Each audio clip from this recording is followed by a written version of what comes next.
Dosa itu adalah keniscayaan dilakukan oleh kita sebagai anak Adam. Niscaya. Bahkan kita ini sebagai anak Adam predikatnya bukan pendosa saja, tapi lebih dari itu, sering melakukan dosa. Apa entah istilahnya itu, sering melakukan dosa. Yang maksum dari dosa itu hanya para nabi saja. Selain itu, selain para nabi, kita semua ini manusia biasa. Ya, kita ini lumrah dengan yang namanya dosa itu. Setiap saat dosa. Kalau kita perhatikan, merenung sedikit saja, mata kita kemana hari ini? Telinga kita kemana hari ini? Mata melihat apa saja, telinga mendengar apa saja, tangan kita berbuat apa saja, kaki kita berbuat apa saja. Belum lagi kalau melirik ke dalam, ke hati. Hati kita ini digunakan untuk apa hari ini? Jangan-jangan untuk membenci seseorang, jangan-jangan untuk menggunjing, untuk menghasut seseorang, jangan-jangan semuanya membanggakan amalannya, jangan-jangan ria dan seterusnya. Selesai. Tiap saat kita berpotensi melakukan kesalahan dan dosa. Tapi dosa itu ada dua macam ya. Para hadirin semuanya, para pemirsa, ada dua macam. Ada dosa yang kaitannya dengan Allah saja. Ini yang pertama. Ada dosa yang kaitannya dengan Allah dan hamba-hamba Allah. Sekaligus double. Kalau kita singkat gini deh biar gampang. Ada dosa kaitannya atau hubungannya dengan Allah saja. Jadi kita pertanggungjawabannya kepada Allah saja. Urusannya, masalahnya dengan Allah saja. Ada dosa itu hubungannya dengan hamba-hamba Allah. Ini ada dua macam, dan perbedaan ini berlaku kepada cara untuk kita dapat ampunan dari masing-masing dosa tersebut.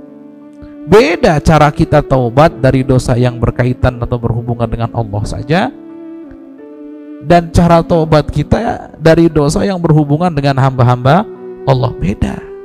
Hati-hati di sini. Kalau seandainya kok di antara kita ada yang berpikir begini, Ustadz, alhamdulillah selama bulan suci Ramadan tarawih saya tidak pernah bolong, Ustaz. Walaupun 2 rakaat saja, 4 rakaat, tapi nggak pernah bolong, Ustaz. Masya Allah.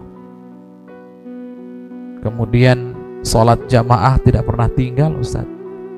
Puasa juga nggak bolong, Ustaz. Alhamdulillah. Terus apalagi? Baca Quran khotam berulang kali selama bulan suci Ramadan, bagus. Apalagi i'tikaf di masjid setiap malam, Masya Allah, bagus. Apalagi sedekah juga tidak pernah tinggal setiap hari, walaupun yang disisihkan hanya sedikit tapi tetap berjalan, Ustaz.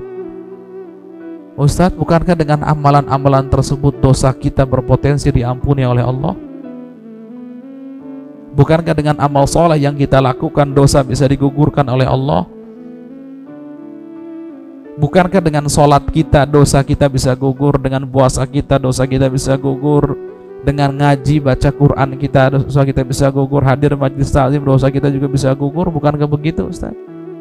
Maka jawabannya betul, ada dosa yang bisa gugur dengan kita mengamalkan amal soleh.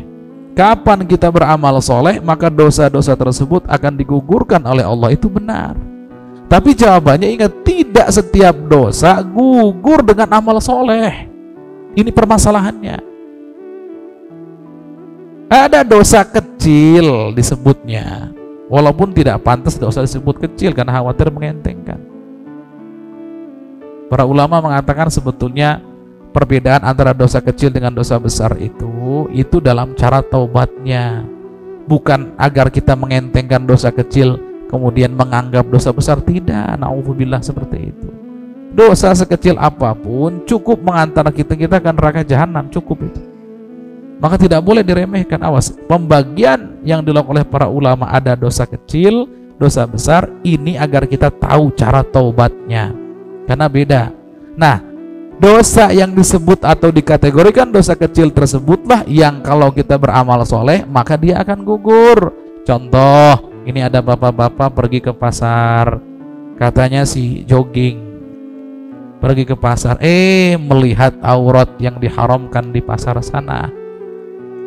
Ya tapi nggak lama-lama, segera berpaling, bagus. Tapi kan tetap dosa.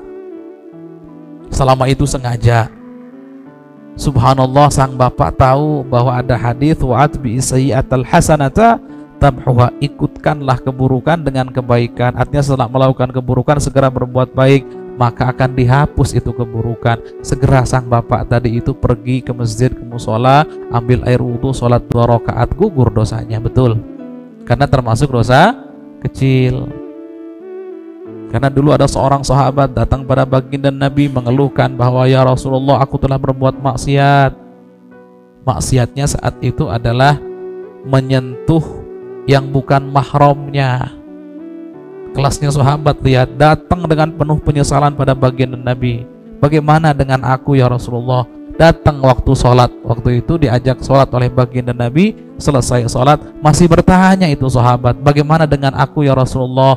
Kata Rasulullah, bukankah kamu telah ikut sholat bersama kami? Kata sahabat tadi, iya ya Rasulullah, kalau begitu dosamu sudah diampuni, yang tadi itu sudah diampuni oleh Allah, jangan ulangi lagi, selesai. Itu urusannya dosa kecil. Tapi kalau sudah kaitan dengan dosa besar, na'udzubillah minum minuman keras, na'udzubillah berzina, na'udzubillah mencuri, na'udzubillah menggunjing, ini nggak akan selesai dengan amal soleh. Mau tahajud kita 1 malam 1000 rakaat, mau sholat duhanya full 8 atau 12 rakaat, mau sedekahnya miliaran dan seterusnya, itu nggak terhapus, tidak.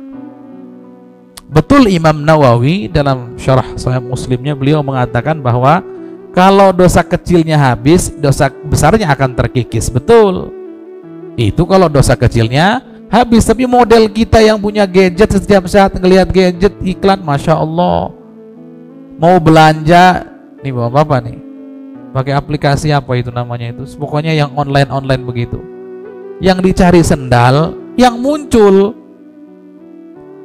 iklan-iklan yang mengumbar aurat. Sudah begitu penasaran, dilihat lagi, selesai. Gimana kita mau pergi kerja, niatnya nyari nafkah, di jalan ngelihat yang begitu lagi. Ada kadang-kadang Masya Allah ngelihat yang begitu, selamat membaling, akhirnya mencaci maki, dosa lagi. Masya Allah. Artinya apa? Model kita ini dosa kecil menyebar di mana-mana, dosa gede juga siap untuk menghampiri kita. Na'udzubillahi min dzalik. Nah makanya ingat tadi itu, kalau ada yang mengatakan, Ustadz, selama bulan suci Ramadan ibadah kita luar biasa, kan harusnya kita sudah dapat ampunan dari Allah. Iya, dengan ibadah gugur dosa-dosa kecil kita. Makanya dalam hadis sahih, saat seorang hamba berwudu, ketika membasuh wajah maka berguguran dosa matanya, dosa telinganya, dosa mulutnya. Itu yang kecil-kecil itu benar. Kalau dosa besar, enggak. Dosa-dosa besar wajib hukumnya taubat dari dosa tersebut. Sebelum taubat, betul-betul taubat, maka tidak dapat ampunan dari Allah.